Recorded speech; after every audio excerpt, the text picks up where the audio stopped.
uma mensagem que vai botar você para cima. Senta direito onde você está, senta direito. Uma mensagem que vai te encorajar. Uma das coisas que eu tenho percebido é que muitas vezes na nossa vida nós vivemos de maneira desencorajada. Às vezes nós vivemos a nossa vida desanimados ou tristes. Talvez na nossa geração, pessoal, nos últimos 10 anos, nunca existiu uma doença que assole mais a vida das pessoas do que depressão. Quando eu era mais novo, eu nem sequer sabia que essa doença existia.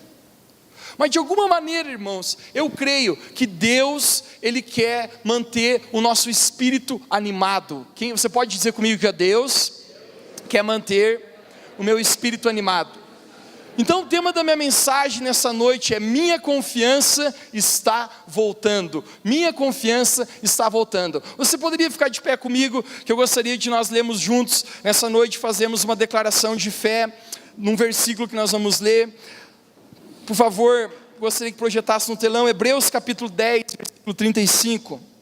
Hebreus capítulo 10, versículo 35, o apóstolo Paulo, ele declara essas palavras, ele diz: não lanceis fora, pois a vossa confiança, diga comigo, não lanceis fora a vossa confiança. E ele diz que tem uma grande recompensa, porque necessitais de perseverança, para que depois de haveres feito a vontade de Deus, alcanceis a promessa. Nós vamos fazer algo, nós vamos fazer uma declaração de fé, e quando eu contar até 3, nós vamos declarar bem alto nessa noite: a minha confiança está voltando. Mateus, como que eu vou fazer isso? De maneira que deixe o seu vizinho surdo. Então nós vamos tentar fazer isso, nós vamos fazer uma declaração de fé, onde o inimigo vai ouvir que algo espiritual, algo está rompendo aqui nessa noite. Quem está pronto? Vamos lá no 3, 1, 2, 3. Está voltando. Diga para 5 pessoas perto de você: a sua também, a sua também, a sua também, a sua também, e a sua também. Você pode se assentar nessa noite. A minha confiança está voltando. Uau! Vamos lá, vamos para aquilo que Deus tem para nós nessa noite. Você está animado? Uma das estratégias do inimigo é roubar nossa confiança. Você já viu uma pessoa que ela não tem confiança? Esses tempos atrás eu conversava com um rapaz, ele falava assim: Mateus, eu não sei como chegar naquela garota. E eu falei: mas você gosta de verdade dela? Cara, eu amo ela, mas quando eu me aproximo dela, me dá um suador na mão, me dá uma gaguejeira, rapaz, eu não consigo falar com ela. E eu estava falando para ele: você tem que ter mais confiança. Quem já ouviu isso? Você tem que ter confiança, porque se você chega... Oi? As crianças não foram liberadas? Eu não creio que tenha alguma criança aqui ainda, né? Talvez nós dois. Eu amo ser criança. Mas eu falava para esse rapaz: cara, você precisa mais confiança. Faz uma cara de confiança onde você está. E eu estava explicando para ele: cara, quando você for conversar com ela, você tem que estufar o peito, você tem que achar que você é alguma coisa, cara, mesmo que você não seja, mas faz de conta que você é. E você tem que chegar com confiança, você tem que cumprimentar ela: oi, meu nome é Mateus. Talvez não foi bom, pessoal, desculpe, não siga esse exemplo, rapaz. Mas você precisa de confiança para o que você vai fazer. Se você chega e diz... A estratégia do inimigo, pessoal, é roubar a confiança. Eu estou lendo um livro, nem cristão é. O nome do livro é Arte da Guerra. Alguém já ouviu falar nesse livro? E ele fala algumas coisas que antigamente as estratégias do inimigo, como funcionava. O inimigo oposto, ou seja, o outro exército oposto, a estratégia dele era fazer com que o outro exército acreditasse que eles não tinham capacidade de vencer. Que eles pensassem que não tinham confiança mais na força deles. E quando o exército perde a confiança, ele já perdeu a guerra antes mesmo de lutar. Às vezes na nossa vida, irmãos, nós estamos vivendo, e eu descubro que a razão que nós perdemos a guerra é porque nós vamos lutar já pensando que nós perdemos. E às vezes nós estamos vivendo vida, você sabe, viver vida aqui na terra é um desafio todos os dias. Jesus falou: no mundo passais por aflições. Quando nós estamos vivendo a nossa vida, vivendo no meio de aflições ao nosso redor, às vezes nós somos derrotados, porque quando nós vamos lutar, nós já acreditamos que nós perdemos. Agora nessa noite, a minha oração é que o Espírito Santo, possa abrir a nossa perspectiva, porque eu creio que um exército de vencedores vai se levantar aqui nessa noite. Quem crê nisso diz amém, amém? Eu quero ler contigo um texto muito interessante, que provavelmente você já conhece, provavelmente você já ouviu muito falar dele, e essa história talvez você já saiba até de cabo a rabo, mas eu acredito que alguns princípios que existem nessa história têm o poder de fazer com que eu e você vivemos uma vida de vitória e uma vida de confiança no Senhor. Mateus capítulo 14, 22. Se você trouxe a sua Bíblia no seu iPhone, no seu iPad, na sua Bíblia em papel, abra comigo, ou se você se esqueceu, você pode acompanhar conosco no telão. Mateus capítulo 14, versículo 22. Uma das histórias talvez mais conhecidas do Novo Testamento entre Jesus e seus discípulos, mas nós vamos entender algumas coisas aqui nessa noite. Mateus capítulo 14, 22 diz assim: logo em seguida, obrigou os seus discípulos a entrar no barco. Você poderia frisar comigo essa frase? Diga: obrigou os seus discípulos a entrar no barco e passar adiante para outro lado, enquanto despedia as multidões. Tendo-os despedido, subiu ao monte para orar à parte. Jesus subiu ao monte, ele estava orando. Ao anoitecer, ele estava ali sozinho. Entretanto, o barco já estava a muitos estádios da terra, açoitado pelas ondas, porque o vento era contrário. A quarta vigília da noite, nós calculamos que a quarta vigília da noite talvez fosse média de 2 ou 3 horas da manhã. Foi Jesus ter com eles, andando sobre o mar. Os discípulos, porém, ao vê-lo andando sobre o mar, assustaram-se. Você pode repetir comigo, diga: assustaram-se. E disseram: é um fantasma, e gritaram de medo. Jesus, porém, imediatamente lhes falou, dizendo: tende ânimo, sou eu, não temais. Diga para alguém perto de você: tende ânimo, sou eu, não temais. Respondeu Pedro a Jesus: Senhor, se és tu mesmo, manda-me ir ter contigo. Disse Jesus: vem, Pedro. Descendo do barco e andando sobre as águas, foi ao encontro de Jesus. Você pode repetir comigo, diga: descendo do barco. Foi Pedro ter encontro de Jesus, mas sentindo o vento, teve medo e começou a afundar. Muito obrigado, querido. Começou a submergir, a afundar. Imediatamente Jesus estendeu a sua mão e segurou e disse: homem de pequena fé, por que duvidaste? E logo que subiram para o barco, o vento cessou. Então os que estavam no barco adoraram, dizendo: verdadeiramente tu és o Filho de Deus. Verdadeiramente tu és o Filho de Deus. Irmãos, a nossa habilidade de nos mantermos firmes em tempo de crise tem a ver em nós mantermos os nossos olhos em Cristo e não nas crises.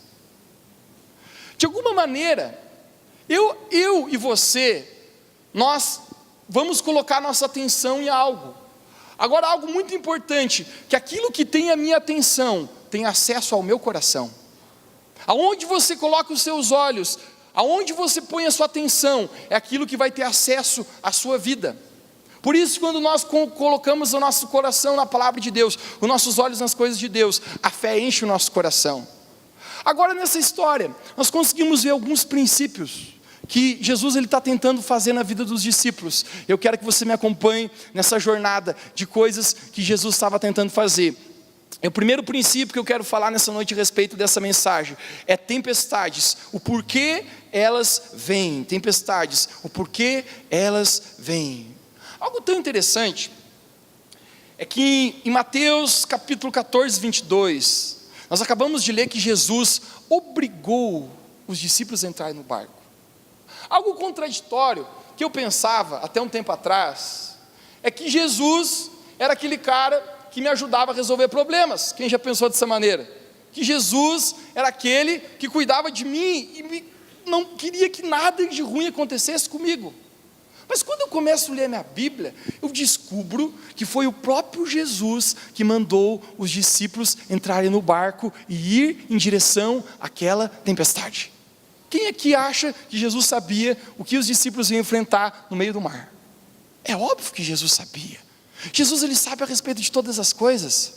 Mas Jesus, ele impulsiona os discípulos a ir para o meio do mar, enfrentar uma tempestade.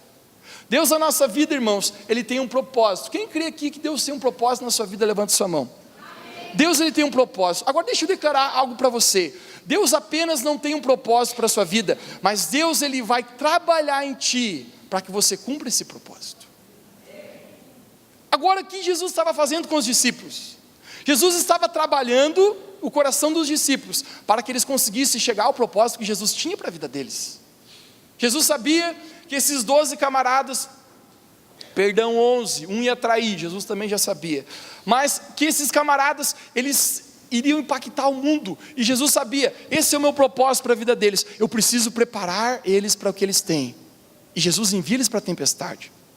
Agora, se você concorda comigo, às vezes eu acredito que a teologia da igreja, no século 21, ela está errada. Algum tempo atrás, nós fomos abrir uma célula, num bairro afastado da cidade. Eu estava dirigindo, e quando eu estava no meu GPS, tentando achar a casa, e quando eu virei a esquina, tinha uma igreja na esquina, e tinha uma faixa bem grande, e a propaganda da igreja, o nome da igreja era blá, blá, blá, blá, né? E tinha uma propaganda escrita assim: pare de sofrer agora, estava escrito. E eu estava pensando comigo, pare de sofrer agora. E daí depois eu olhei para o lado, tinha outra escrito: resolva os seus problemas, todos. E eu pensando, uau, eu acho que eu estou precisando ir aí, né? Mas quando eu começo a ler a Bíblia, eu estou descobrindo que foi Jesus quem enviou os discípulos para a tempestade. E às vezes nós vivemos a nossa vida querendo que todos os nossos problemas sejam resolvidos, enquanto nós não entendemos que às vezes tempestades estão acontecendo na nossa vida simplesmente porque Deus quer trabalhar a nossa fé. Deixa eu declarar algo para você.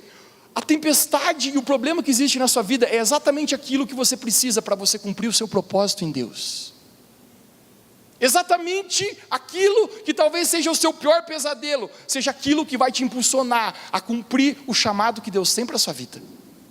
Às vezes eu pensei na minha vida já várias vezes, Deus, por que isso está acontecendo comigo? Por que isso não acontece com o outro? Manda esse negócio ruim pro Bira, para mim não. Por que está acontecendo comigo? Hoje eu descubro, irmãos, que todas as tempestades na minha vida tinham a ver em Jesus trabalhando no meu coração, para conseguir me impulsionar. Mateus, eu tenho um propósito na sua vida, eu preciso fazer isso contigo, para que você consiga estar preparado para o propósito que eu tenho para ti. Agora, muitas vezes na nossa vida, nós queremos que os nossos problemas todos sejam resolvidos, mas na verdade, irmãos, Deus, Ele age no meio das tempestades. Então as tempestades da nossa vida, elas significam algo. Deus está preparando a gente para um propósito. Você pode repetir comigo? Diga: Deus está me preparando por um propósito. Então talvez aquilo que você pense que é a pior coisa que pode estar acontecendo contigo, seja a melhor coisa que poderia estar acontecendo. Um tempo atrás, gente, eu nunca me esqueço, que nunca foi um tempo que eu precisava perdoar tanta pessoa. E cada lugar que eu ia, parece que alguém pisava no pé. Quem já se sentiu dessa maneira? Na verdade eu estava descobrindo, dizendo: Mateus, você vai ser um camarada que não vai se ofender nunca. E sabe, irmãos, hoje eu posso falar uma coisa para você conseguir me ofender, irmão, você vai ter que rebolar muito. Porque Jesus, Ele trabalhou tanto no meu coração, tanto no meu coração, que eu tornei um cara que já não me deixa ofender por nada. Porque Deus, Ele quer, irmãos, que nós cumprimos o propósito, e para que a gente cumpra o propósito, Ele vai trabalhar na nossa vida, para que a gente possa estar pronto a cumprir este propósito. Quem aqui quer cumprir o propósito? Deixa eu declarar algo para você: quanto maior o nosso destino, quanto maior o propósito, maior a fúria da tempestade. Quem quer um grande propósito aqui? Quem quer um grande propósito? Se prepare por uma grande tempestade. Quem quer um grande destino, se prepare para coisas acontecendo ao seu redor que talvez você não gostaria que acontecesse. Mas Deus, Ele nos impulsiona para a tempestade. Às vezes Ele nos obriga, Ele diz: Mateus, você precisa ir para a tempestade. Eu preciso fazer algo na tua vida. O seu caráter precisa ser conformado comigo. Apenas vai, entre no barco. Eu estou te mandando. Jesus, eu não quero ir no barco, eu quero ficar contigo. Apenas vai, porque lá na tempestade eu vou conseguir fazer no seu coração aquilo que eu preciso fazer. Segunda coisa, nessa noite. Na tempestade, nós descobrimos o nosso nível da confiança em Deus. Você pode dizer para alguém perto de você, diga, na tempestade, você descobre o quanto você confia em Deus. Imagine a cena comigo, pessoal, é engraçado. Os discípulos estão no barco, todo mundo sabe qual era a profissão dos discípulos. O que os discípulos faziam antes de Jesus chamar eles? Pescadores. Os discípulos sabiam aquilo que eles estavam fazendo, e no meio da tempestade, é interessante que a Bíblia narra que os discípulos gritavam. Agora, quando eu fico pensando, o que significa isso? Grito, pessoal, é um sinal de desespero, de falta de fé, de falta de confiança. Jesus havia dito para os discípulos várias vezes, eu vou usar a vida de vocês. Imagina Pedro, que Jesus tinha parado na frente de Pedro e falou, Pedro, tu és rocha, e sobre essa rocha eu edificarei a minha igreja. Existia uma promessa sobre a vida de Pedro. Quem aqui nessa noite existe uma promessa sobre a sua vida? Talvez você já foi profetizado, alguém profetizou algo na sua vida, às vezes você estava lendo a sua Bíblia em casa, Deus falou algo contigo. Pedro, existiu uma promessa sobre a vida dele, os discípulos tinham uma promessa sobre a vida dele, e eles estão gritando de medo. Isso mostra a falta de confiança que estava acontecendo com eles. Algum tempo atrás, eu não julgo os discípulos, eu estava passando por uma estação bem esquisita na minha vida. Quem já passou por uma estação esquisita na sua vida? Assim, ó? Uma estação às vezes de desencorajamento. Pessoal, eu estava meio desencorajado, sexta-noite, pensei, o que eu vou fazer? Vou dar uma volta de carro, né? Liguei a música mais depressiva que eu tinha no meu celular, pessoal, mais depressiva, né? E eu estava dirigindo naquele asfalto, e daqui a pouco eu pensei assim, eu estou com vontade de gritar. E eu dirigindo o carro gritando, né? E dirigindo, daqui a pouco eu gritava mais, e daqui a pouco eu comecei a me lembrar da passagem dos discípulos gritando no barco. E Deus falando comigo, meu Deus, a tua fé é terrível também. E eu, nossa. E é tão interessante como às vezes a gente tem a habilidade, pessoal, de perder nossa confiança. Às vezes os irmãos pensam que a gente está aqui na frente pregando e a nossa confiança em Jesus está sempre assim, todo dia eu estou animado. Irmão, se eu todo dia estivesse animado, se eu fosse pregar os dias que eu estou animado, você ia me ver pregando uma vez por ano aqui, às vezes. Um tempo atrás, engraçado, Pastor Hugo, irmão, deixa eu contar para você, não conte para ele que eu te contei, né? Pastor Hugo foi no médico, o médico falou para ele, ó, você precisa fazer um exame aí. Que exame que era, irmãos? Corta a filmagem. Era um exame aquele que não é bom, né? Aquele, entenderam? E, irmãos, o pai estava abatido, ele olhava para mim assim, pai, eu estou frito, rapaz, né? E eu cheguei em casa à noite, eu olhei que estava tocando uma música, até uma música por sinal era minha, né? E ele estava cantando aquela música, mais perto quero estar de ti, Senhor, teu amor me cuida. Quem conhece essa música? E ele estava ali deitado e eu vi que estava no repeat, porque a música tocava, fazia várias vezes, meia hora e a mesma música. E a música já tem um tom meio depressivo, irmãos, eu confesso. Talvez quando eu compus, depressivíssimo, né? E eu cheguei ali, o pai estava deitadinho assim no travesseiro, de lado. Eu falei, pai, o que está rolando aí? Fazer um exame da pesada. De alguma maneira, irmãos, às vezes a gente está passando por coisas na nossa vida, que simplesmente a nossa confiança tenta se arrancar da nossa vida. Quem já se sentiu dessa maneira assim? Quem já se sentiu? E eu me lembro, eu no carro gritando, e Deus falando, Mateus, vocês parecem tanto com os discípulos, porque irmãos, o grito deles era um símbolo que existia pouca fé no coração deles. E sabe por que Jesus manda os discípulos na tempestade? Simplesmente porque Jesus precisava trabalhar exatamente isso no coração deles. Às vezes você se pergunta, por que eu estou nessa situação, Deus? Porque é isso que você precisa, meu irmão. Você é melhor no meio dessa tempestade. Você pode dizer para alguém perto de você, diga, você é melhor com esses problemas que você tem. Porque se tirar os problemas de você, você vai ser pior. Uau! Isso é incrível, irmãos. Jesus está trabalhando o coração dos discípulos. E eles estão mostrando, pessoal, o nível da fé deles.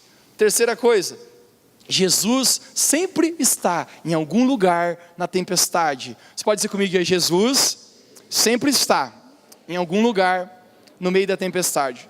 Agora Jesus é demais, pessoal, eu confesso. Às vezes Jesus é incrível, né? Jesus, ele toma formas de trabalhar a nossa vida que a gente não entende. Sabe o que Jesus decide fazer? Jesus despede as multidões. Jesus tem uma ideia: eu estou com vontade de quebrar todas as leis das físicas hoje, todas as leis, e eu vou dar um jet ski por cima da água. Eu vou caminhar em cima da água. Pessoal, eu imagino Jesus vindo na água assim. Jesus ali dançando na água, Jesus animado, está vindo tempestadezinha nos discípulos, nós vamos deixar esses caras bons, esses discípulos bons. Jesus vem dançando, de repente Jesus dança o Michael Jackson ali em cima da água, pessoal. Jesus está animado, Jesus está vindo, e os discípulos estão naquele pavor, os discípulos estão gritando, no meio do mar, dizendo: a gente vai morrer tudo, João, pegue a minha mão, né? Os discípulos estão apavorados, e daqui a pouco, irmãos, quando eles verem alguém caminhando sobre as águas, aí enlouquece todo mundo, aí pira de vez. Eles olham: vocês estão vendo o que a gente está vendo? Ô João, ô Tomé, você que não acredita em nada, que é um baita do incrédulo, é um fantasma lá ou não é? E Tomé olhando: cara, eu não sei, fantasma não existe, não é para existir, né? Jesus falou em anjo demônio, fantasma também nunca falou. Mas olhe lá, meu Deus, é um fantasma. Pior que é mesmo. Se fosse lagiano, homem, estamos ralados, né? Pessoal, em um segundo, eles já estavam gritando, e agora eles estão gritando outra coisa, eles estão gritando todo mundo. Eu imagino um coro, o barco sobe, é um fantasma. Sobe de novo o barco na onda, vamos morrer tudo. Pessoal, e Jesus vem caminhando sobre as águas, e eles acham que é um fantasma. Irmãos, eu estou falando dos 12 discípulos de Jesus, eu não estou falando de novo convertido. Imagine a vergonha. Eu imagino Jesus pensando: meu Deus, o que eu estou ensinando esses homens? Eles não sabem nada. Eu estou há 3 anos caminhando com eles, eles estão dizendo que eu sou um fantasma. Mas sabe por quê, irmãos? Porque os discípulos deixaram que o medo entrasse no coração deles. E o medo sempre vai ofuscar a nossa visão. O medo distorce as coisas que realmente são. Jesus está na frente dos discípulos, mas eles permitem olhar através de uma lente de medo, e eles começam a ver um fantasma. Às vezes na nossa vida, irmãos, as coisas estão acontecendo, Jesus está à nossa frente, a oportunidade está à nossa frente, mas quando nós permitimos que o medo entre no nosso coração, nós começamos a ter uma imagem distorcida do que as coisas realmente são. E muitos problemas da nossa vida, irmãos, apenas eram para se resolver assim, mas porque a gente olha com medo, porque a gente deixa o medo entrar no nosso coração, a gente fica patinando naquele negócio.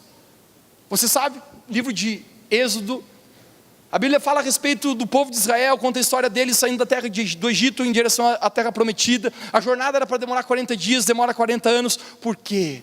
Porque eles tinham uma visão distorcida daquilo que realmente era. Agora é interessante, irmãos, que nesse momento que Jesus começa a se aproximar deles, no versículo 29 acontece, 27, acontece algo muito legal. Jesus se aproxima, eles olham Jesus, e Jesus fala 3 coisas para ele, que eu quero chamar a tua atenção aqui nessa noite, para 3 coisas que Jesus fala. Jesus fala: tem de ânimo, diga comigo, tem de ânimo. Irmãos, qual que é o contrário de ter ânimo? Desânimo. No momento da tempestade, é muito importante que você esteja animado. Porque se você perde o ânimo na sua vida, querido, você perde o controle das coisas, a sua confiança vai embora. E quantas vezes a nossa vida é assim? Você pergunta para o camarada: por que você não foi na igreja? Porque eu estou desanimado. Irmãos, o momento que você está passando por tempestade é que você tem que estar mais animado. Jesus falou: tem de ânimo. Você já parou para pensar que várias vezes na Bíblia, quando Jesus está falando a respeito de tempestades ou circunstâncias adversas, Jesus sempre manda a gente ter ânimo. Certa vez Jesus falou para os discípulos algo assim: ó, no mundo vocês vão passar por aflições, mas Jesus falou: tem de... Porque Jesus sabia que no meio dos problemas nós precisamos ter ânimo. Porque se você perde o ânimo na sua vida, você não consegue mais avançar. O seu coração começa a adoecer. Você levanta segunda-feira e você começa a conversar com você mesmo. Eu estou desanimado, eu não tenho capacidade de vencer, eu não posso trabalhar, e isso é muito grande para mim, eu não vou conseguir avançar, eu não vou dar conta da minha família, esse problema não está mudando. Você perde o seu ânimo, mas Jesus fala para os discípulos: ei, por que vocês estão desanimados? Tende ânimo. Depois Jesus fala, segunda coisa que Jesus fala para os discípulos: sou eu. Dá um sorriso onde você está, diga: sou eu. Jesus ele fala para os discípulos: ei gente, sou eu. Eu estou aqui no meio da tempestade. Os discípulos não conseguem ver Jesus. Sabe por quê, irmãos? Porque a nossa habilidade de reconhecer Jesus no meio da tempestade tem a ver com a nossa habilidade de não deixar o medo entrar em nosso coração. Mas os discípulos estão cheios de medo e eles não conseguem ver Jesus naquilo tudo. Deixa eu perguntar para você, no meio das tempestades, dos problemas que você está vivendo, você está conseguindo enxergar Jesus no meio disso? Talvez você não esteja conseguindo enxergar Jesus no meio disso, é porque você está debaixo do medo, ou você não está enxergando o propósito daquilo que Deus está causando isso na sua vida. Jesus fala: sou eu, reconheçam essa tempestade aqui. Sabe quem criou para vocês? Pegadinha do malandro, fui eu. Jesus fala: fui eu, sou eu aqui. E daí Jesus fala: não tenham medo. Não tenham medo. Porque o medo, irmãos, é aquilo que aprisiona propósitos. Eu acredito, irmãos, que Deus tem um propósito singular, um propósito incrível para cada vida aqui. Mas o medo talvez seja o campeão de corrente que impede propósitos de se realizar em Deus. Agora a história continua, e agora começa a ficar legal, porque ele sabe que é Jesus, e Pedro ele começa a ter um diálogo com Jesus. Pedro ele fala: ô Jesus, se és tu mesmo, perceba que ainda tem um pouquinho de dúvida. Meu Deus, Jesus falou: sou eu, e Pedro ainda fala: se és tu mesmo. Às vezes a gente é assim, pessoal, também. Você veio aqui na frente, pastor Hugo orou por você, deu um rabachacaia, né, e disse: Deus está contigo. E daí você acorda segunda-feira: Deus, tu está mesmo comigo, né? E você ainda pergunta isso. Pedro pergunta: se és tu mesmo? Mas Jesus já tinha dito que era ele. Mas Pedro fala que eu também caminho sobre as águas. E aqui começa a acontecer algo muito especial. Jesus fala, né? Jesus não é o Arnaldo Schwarzenegger, mas ele diz: venha, né? Ela faz aquela mãozinha aqui, rapaziada, tem. Agora é interessante, irmãos, que Pedro, ele precisa tomar uma decisão: sair ou ficar no barco. Você pode repetir comigo, diga: sair ou ficar no barco. Perceba, lá fora a tempestade é grande, as ondas são grandes, o vento é grande. Se já está difícil sobreviver no barco, fora dele não tem nem chance de sobreviver. E Pedro precisa lidar com uma decisão na vida dele: sai ou fica no barco. Pedro ele toma a decisão, e Pedro ele sai. Imagina ele dar um pé, daqui a pouco ele dá outro pé, e Pedro começa a caminhar, talvez com medo, mas ele começa a caminhar. Porque deixa eu falar algo para você, irmãos, uma coisa é você ter medo, outra é o medo ter você. Muitas das coisas, querido, que Deus vai fazer na sua vida, você vai fazer com medo, mas você não pode deixar com que o medo tenha você. Na minha vida, às vezes Deus fala: Mateus, vamos fazer isso. Eu falei: Deus, não dá, é muito grande para a gente. Centro-Serra, Deus, você sabe quem que vai pagar essa conta aí, Deus? Uma coisa é eu ter medo, outra é o medo me ter. Porque o medo é o maior paralisador de propósitos em Deus. E Pedro ele começa a andar mesmo debaixo do medo. Agora olha que interessante, pessoal. Os outros 11 discípulos, eles ficam aonde? No barco. Agora, quem aqui acredita que Jesus gostaria que apenas Pedro caminhasse sobre as águas? Eu acredito que não. Quando Jesus diz vem, eu acredito que Jesus gostaria que todo mundo tivesse andado. Imagina que lindo que ia ser Jesus e os 12 discípulos andando na água, pessoal. Todo mundo ali. Talvez Jesus ia fazer até um churrasco ali na água, né? Não sei, já estava andando sobre as águas aqui, pessoal, né? Talvez brincar de guerrinha, não sei. Mas apenas um sai e os outros 11 ficam dentro do barco. E agora eu me dei de presente a tua atenção, isso é muito incrível.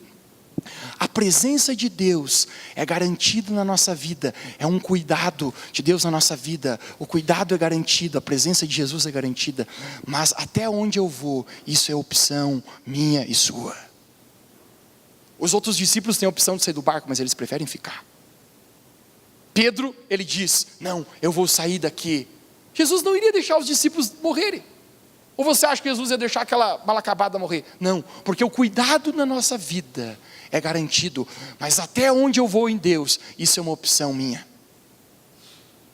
Pedro, ele decide essa opção. E ele diz, eu vou sair do barco e eu vou andar sobre as águas. Agora, irmãos, o barco na nossa vida pode representar, é diferente para cada um de nós. O barco na nossa vida pode representar coisas que você está preso e você não quer sair dele. Talvez a sua vida possa significar o conforto na sua vida. Você sabe que se você quiser andar sobre as águas, você vai perder muito conforto da tua vida. Porque o barco às vezes é confortável. Às vezes, pessoal, o barco tem um sofá no barco e tem um controle de remoto na mão e um Netflix que você nem sabe. Às vezes o barco é tão confortável, mas Jesus está falando, saia do barco, porque se você não sair do barco, você nunca vai viver algo sobrenatural na sua vida. Quantos aqui querem viver algo sobrenatural na sua vida? Nós precisamos sair do barco. Talvez Jesus esteja impulsionando você, se comprometa mais. Talvez o seu barco seja você se comprometer mais com a sua célula. Talvez seja você abrir uma célula, você já tem capacidade para fazer isso. E você está debaixo do medo, você não quer sair do seu barco. Talvez o barco na sua vida seja você começar a praticar a palavra de Deus e dizimar. Você diz, Deus, se eu dizimar, não vai dar de pagar a conta, eu vou me afogar no final do mês. Talvez o seu barco, você está preso a ele. E isso é aquilo que impede de você viver um sobrenatural de Deus na sua vida. E às vezes, pessoal, o barco significa nós rompemos com um sistema de pecado na nossa vida, um sistema do mundo. Tem um rapaz que eu ganhei ele para Jesus, ele conhece a Jesus apenas há 3 meses, e essa semana ele estava contando para mim, ele dizendo, Mateus, eu era um cara que gostava de uma cachaçada, ele falou, né? Mas gostava de uma cachaçinha que você nem sabe, né? E eu ouvindo ele, né? Ouvindo ele. E ele falou, mas cara, eu decidi na minha vida, agora que eu conheci Jesus, eu estou entendendo o propósito de Deus, que eu não vou voltar à velha vida que eu vivia. E ele mostra para mim, pessoal, assim, aqui ó, meus amigos hoje, convidando, bora para cachaçada. Ele gosta de mostrar, pessoal, no WhatsApp, não sei qual é a alegria dele, mas ele gosta de mostrar para mim, né? E eu, pois é, né? E ele falou, mas cara, eu não vou lá também, sabe por quê? Porque eu decidi na minha vida, mudança, ou seja, eu decidi sair do barco, eu não vou continuar nele. Irmãos, é isso que Deus quer de nós. Lembre isso que eu vou falar para você. Se você apenas guardar essa frase no seu coração hoje, já valeu a pena. Deus, Ele vai cuidar da sua vida no meio da tempestade, mas até aonde você vai é opção sua. Irmãos, como vale a pena você sair do barco? Como vale a pena você caminhar em fé? Como vale a pena? E a quinta última coisa, antes de orar contigo, não tire os seus olhos de Jesus. Você pode dizer comigo, não tire seus olhos de Jesus. No início da mensagem eu falei uma coisa muito poderosa, aquilo que tem a minha atenção, tem acesso ao meu coração. Pedro está caminhando sobre as águas e em um determinado momento diz que Pedro tira os olhos de Jesus e ele começa a observar a fúria do vento. E isso que acontece com a gente também, a gente começa a observar o quanto as coisas não estão dando certo na nossa vida. Você diz, nossa, minha vida era boa, 3 anos atrás aconteceu uma coisa que arrebentou comigo. Ou nossa, olha, a situação financeira está terrível. Aquilo que tem a sua atenção, tem acesso ao seu coração. Quando Pedro tira os olhos de Jesus, ele dá espaço para que a incredulidade tivesse acesso ao coração dele. E sabe o que acontece com Pedro? Começa a afundar. Eu posso declarar que uma verdade aqui nessa noite, uma verdade espiritual. A tua capacidade de se manter de pé tem a ver com a sua capacidade de manter os seus olhos fixos em Jesus. Quem aqui quer continuar de pé na sua jornada? Coloque sua atenção em Jesus. Coloque a sua atenção na palavra de Deus. Coloque a tua atenção naquilo que Deus fala para você. Porque o momento que você dá atenção para as coisas ruins que estão acontecendo na sua vida, para os problemas que você não consegue resolver, é o momento que a incredulidade, que o medo toma conta de você. Agora, uma coisa tão preciosa, irmãos, muito preciosa. Lord Myers fala uma coisa muito interessante, eu amo esse cara. Ele fala que às vezes a gente passa muito mais tempo ouvindo as vozes da nossa cabeça do que a gente falando com a gente mesmo. Quem já descobriu que a gente tem uma vozinha que fala com a gente todo dia, todo momento? Você está ali na rua caminhando e pensando, pois é, né? Está acontecendo isso, né? Você acorda, ai, que fadiga hoje, né? Ai, eu tô passando por essa crise.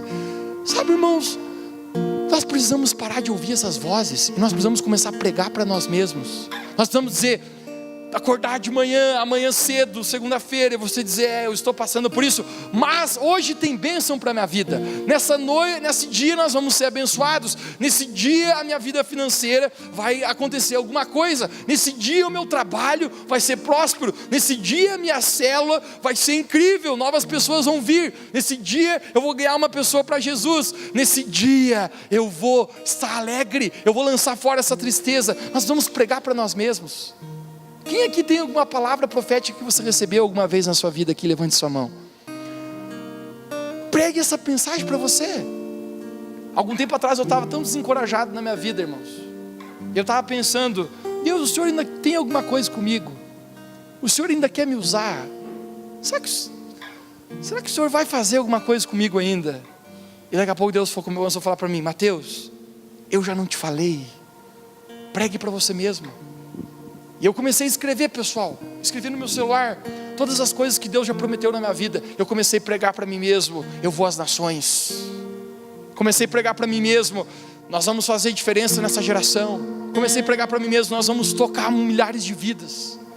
Comecei a pregar, irmãos, e aquilo foi gerando fé no meu coração, porque o que você põe a sua atenção tem acesso ao seu coração. Enquanto você estiver dizendo na sua vida, eu não sou capaz, eu não posso isso, você está atraindo essas coisas para você. E o desencorajamento vem, e as coisas vêm.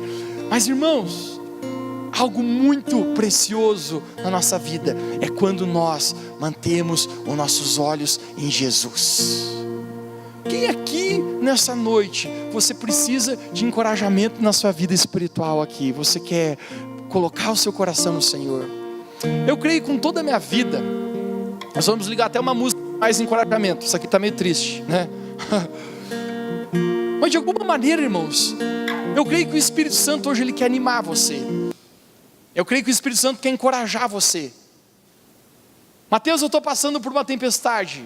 Vire para alguém perto de você e diga exatamente aquilo que você precisa para você cumprir o seu propósito. É o que você está passando. Quem crê diz amém. Mateus, isso eu achei que é o que arrasava com a minha vida. Isso eu achei é aquilo que era terrível. Deixa eu falar uma coisa para você. Exatamente é isso que Deus vai usar para que você cumpra o propósito e destino que Deus tem para você. Quem pode dizer amém aqui nessa noite? Jesus, ele estava mandando os discípulos para a tempestade, porque ele estava trabalhando o coração dos discípulos. Agora, primeiro versículo que eu li nessa noite: não lanceis fora, pois a vossa confiança, que tem grande recompensa. Irmãos, tem grande recompensa para a gente aí. Dá um sorriso e diz, tem grande recompensa. Não lance fora a sua confiança. Por que você não tem confiança mais na sua vida? Por que você não está animado? Por que você não está encorajado? Ele está dizendo, não lanceis fora a vossa confiança, porque tem uma grande recompensa. Irmãos, quem crê aqui que Jesus tem grandes recompensas para nós? Jesus falou que ainda nessa vida nós teríamos grandes recompensas. Viver com Jesus, irmãos, é uma alegria. Viver com Jesus é você a cada dia, você está no meio da tempestade e você sorri, dizendo obrigado Jesus, porque eu estou no meio da tempestade e o Senhor está trabalhando um propósito na minha vida. E ele continua dizendo, porque necessitais de perseverança. Galera, deixa eu conversar algo para ti, a gente precisa perseverar. Diga para alguém perto de você, diga, a gente precisa de perseverança. Ou você acha que só simplesmente vindo uma vez no domingo deu certo? Não! Você precisa vir uma vida inteira. Às vezes você pode perguntar: quando eu vou poder parar de ir na minha célula? Nunca! Você precisa de perseverança. Mateus, quando que eu vou poder parar de ler a Bíblia e de orar? Nunca! Você precisa de perseverança. Você precisa continuar. Toque 3 pessoas perto de você e diga: você precisa continuar. Você precisa continuar. Você precisa continuar. Ele está falando: você precisa de perseverança.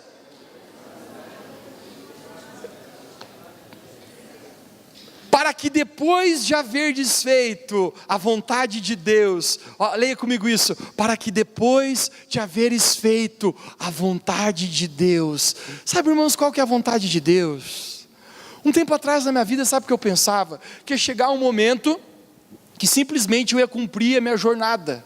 Simplesmente que eu ia chegar a uma estação da minha vida que eu ia dizer: pronto, cheguei. Mas sabe, irmãos, qual que eu descobri que é o propósito? E se o propósito de Deus na minha vida for apenas que eu sempre continue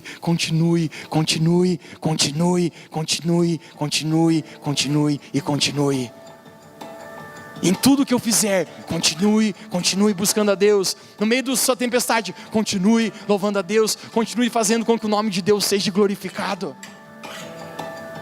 Quando que vai parar a tempestade? E se, olhe para mim, e se a vontade de Deus for que na sua vida a tempestade nunca acabe, você apenas continue com confiança. Uau! Para que depois de teres feito a vontade de Deus, com alegria eu quero falar isso para você: alcanceis a promessa. Quantos aqui querem alcançar a promessa em Cristo Jesus? Eu creio, irmãos, que não existe nada mais satisfatório na vida de alguém em você dizer: eu estou vivendo as promessas que Deus sempre na vida. Eu quero declarar sobre essa igreja aqui, eu já parei de pregar, eu estou profetizando essa noite, que nós vamos viver as promessas que Deus tem para nós. Talvez você possa estar dizendo: Mateus, eu estou orando pelo meu marido faz 10 anos e ele ainda não mudou nada, pelo contrário, ele está piorando. Continue com confiança. A palavra de Deus fala que aquele que prometeu é fiel para cumprir. Essa é a nossa fé. Você precisa estar com a confiança no seu coração. Eu creio, irmãos, que nós podemos tocar essa cidade com o poder do Espírito Santo. Você crê nisso? Nós precisamos confiar que nós podemos fazer isso. Nós precisamos confiar que nós vamos provocar um avivamento no sul da nossa nação. Se prepare, querido, eu estou profetizando. Esses 3 dias dessa nossa conferência, eu estava orando esses dias, um tempo secreto com Deus, e Deus começou a falar para mim: um avivamento vai começar nesse final de semana que vocês vão estar reunidos. Nossa confiança precisa estar no Senhor Jesus. Quantos aqui nessa noite sente a sua confiança voltando? Mateus, eu estava desanimado. Jesus está falando para você: tem de ânimo. Toque 3 pessoas de você, diga: chegou o momento do ânimo, chegou o momento da alegria, chegou o momento de você se levantar. E Jesus, ele fala: sou eu que estou aqui, sou eu. Você não consegue me reconhecer? Sou eu. Jesus está aqui, Jesus está aqui, Jesus está no meio da sua tempestade. Jesus diz: não tenha medo. Quantos aqui querem lançar o medo fora da sua vida? Fique de pé comigo nessa noite, nós vamos orar.